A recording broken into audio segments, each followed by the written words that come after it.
मेरे बाबा के सभी मीठे मीठे बच्चों को इस निमित्त का नमस्ते। आज की मुरली से बाबा ने जो मोतियां लुटाई है उसे सभी मीठे मीठे बच्चों ने अपने संस्कार अनुसार, अपने स्वस्थिति और परिस्थिति अनुसार मोतियां तो चुन ली है ना। चलिए अब आगे अपने पुरुषार्थ को तीव्र करने के लिए, तीव्र पुरुषार्थी बनने के लिए और बुद्धि रूपी कलश को ज्ञान रूपी माखन से भरने के लिए शुरू करते हैं मुरली का मंथन। आज की मुरली में बाबा के अव्यक्त दिवस की स्मृति में एक अव्यक्त मुरली भी चलाई गई है और एक साधारण जो मुरली होती है रोज की वो वाली मुरली है। और उस मुरली में बाबा हमसे आज सौदे की बात बतला रहे हैं कि जो कुछ भी हमारे पास है वो सब कुछ बाबा में सफर करते हैं तो वो हम भी सुरक्षित होते हैं और हमारे द्वारा दिया गया वो अर्पण, हमारा वो समर्पण भाव वो हमें भविष्य में कई गुना बढ़ाकर बाबा देते हैं और हमें भी एकदम सुरक्षित अपनी तिजोरी में रख लेते हैं। बहुत ही मीठी बात आज बाबा कह रहे हैं और इसमें बस यही बाबा कहते हैं कि इसमें भी पुरुषार्थ अनुसार काम होगा। तो शुरुआत में थोड़ा हार जीत होती है, लेकिन हमें निरंतर ऊपर उठने का प्रयास करते रहना है। क्रम में आगे आने का पूरा प्रयास करना है। अपना पुरुषार्थ जितना हो सके तीव्र करना है। और इसके बाद जो अव्यक्त मुरली आज की है उसमें जो बाबा ने बात कही है वो बहुत गहरी बात है। उसको हम थोड़ा सा समझने का प्रयास करते हैं। जैसे इस निमित्त ने एक बार पहले भी कहा था कि कोई भी आज के विज्ञान के कोई भी साधन, जिसको हम कहते हैं कि विज्ञान इतनी तरक्की कर रहा है और उससे हमें ये साधन दिए, वो साधन दिए, बाबा आज उसकी गहराई को बतलाते हैं और यही बात दोहरा रहे हैं कि ये जो भी साधन हैं ये सब को हम अगर गौर से समझेंगे तो ये सारे के सारे हमारे आंतरिक, हमारी आत्मा के गुणों को बाहरी रूप से व्याख्यान करने का छोटा सा प्रयास किया जा रहा है। इसके लिए इस निमित्त के पास भी एक छोटा सा उदाहरण है कि कोई महान कलाकार होते हैं, उसके कोई मिमिक्री करता है, आवाज निकालता है उनके जैसे, तो उसमें क्या हम देखते हैं कि वो जो कलाकार का चरित्र है, वो जो पूरा व्यक्तित्व है, क्या वो पूरा व्यक्तित्व उस मिमिक्री करने वाले, उस डुप्लीकेट करने वाले, उस मतलब रूपांतरण करने वाले में सब कुछ आ जाता है? नहीं ना।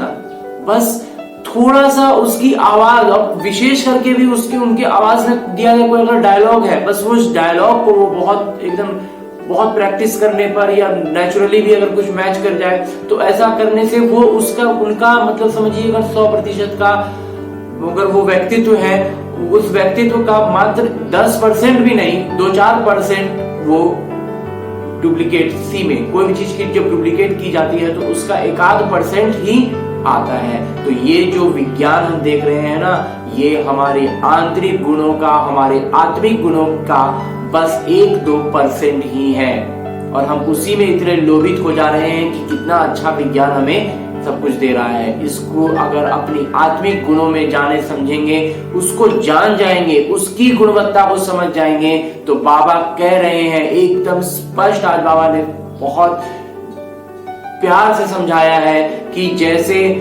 विज्ञान के साधन को हम अभी लौकिक में देखते हैं कि दूर का कोई चीज है और उसको हम टीवी पर देख पाते हैं, उस समय बाबा टीवी थे, अभी और मोबाइल में हम देख पाते हैं, लाइव वीडियो देख पाते हैं, हम दूर की आवाज को फोन के माध्यम से कान में एकदम नजदीक से सुन पाते हैं। बाबा कहते हैं ये सारा कुछ हम अपनी आत्मा की शांति की शक्ति द्वारा कर सकते हैं।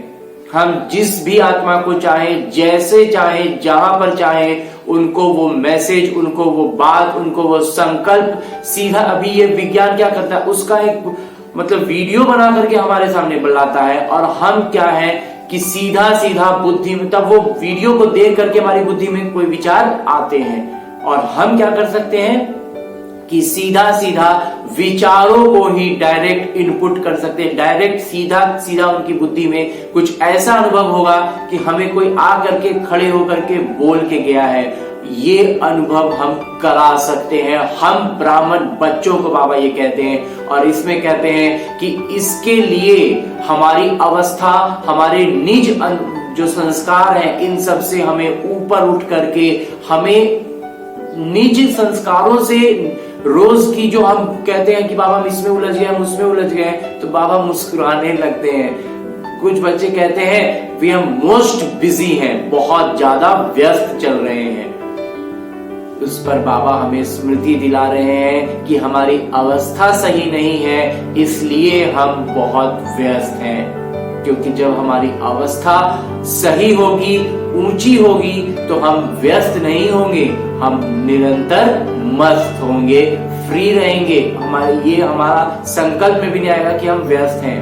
हम आसानी से कोई भी बात किसी को कहनी है तो हमें उसके लिए साधनों को ढूंढने की जरूरत नहीं पड़ेगी। ये बात को जितना ज्यादा अपने सबकॉन्शियस में जाने देंगे, अपनी बुद्धि के भीतर बिठाएंगे, उतना ज्यादा हम इस क्षमता में आगे बढ़ पाएंगे, निपुण हो पाएंगे, उसमें अपनी ऊर्जा का इस्तेमाल कर पाएंगे, शांति अवस्था को के निकट आएंगे, उसके तरफ हमारा पुरुषार्थ अधिक होगा।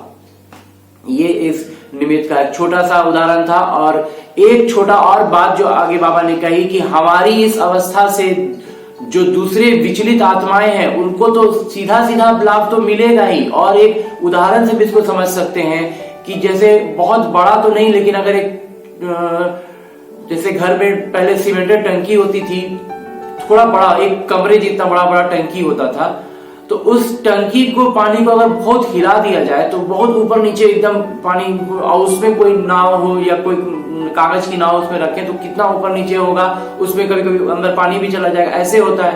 लेकिन उस पानी जो बहुत ज्यादा हिचकोले लगा रहा है, उस पानी पर अगर थोड़ा इतना बड़ा सा पटरा, एक चौड़ा सा पटरा उस पर रखें और उसको एकदम बिल्कुल पकड़े रहें, पानी से अगर इतना सा अंदर जाकर के उसको थोड़ा सा एकदम मतलब चापे रहे पानी को एक ही जगह पर, पूरे टंकी के पानी को पूरा उतना बड़े स्तर को नहीं, एक ही जगह पर स्तर को पूरा चाप के रखे रहे। और थोड़ा सा अगर जैसे छोटी ड्राम वगैरह में देखें तो अपने हाथ से ही उसको एकदम एक जगह पर एकदम हाथ स्थिर कर दें, तो जो पानी में उथल पुथल हो रही है वो काफी जल्दी शांत होने लगता है, बैठने लगता है। इसको समझेंगे ना, इसको जो उदाहरण है उसमें भी देख सकते हैं हम कि पानी तो पूरा उतना पानी ऊपर नीचे हो रहा था। एक ड्राम का भी पानी को देखें, अगर खूब ऐसे हिला दें, खूब हिचकोला हो रहा, और हाथ को बिल्कुल एक जगह पर स्थिर एकदम रख दें तो सारे हिचकोले उस हाथ पर आते हैं, उसे हिलाने की कोशिश करते हैं, लेकिन हम हिलते नहीं, तो फिर वो पानी धीरे धीरे जल्दी शांत होता है। ऐसे छोड़ देने शांत वो ऐसे भी होगा, वो एक अलग बात हो गई।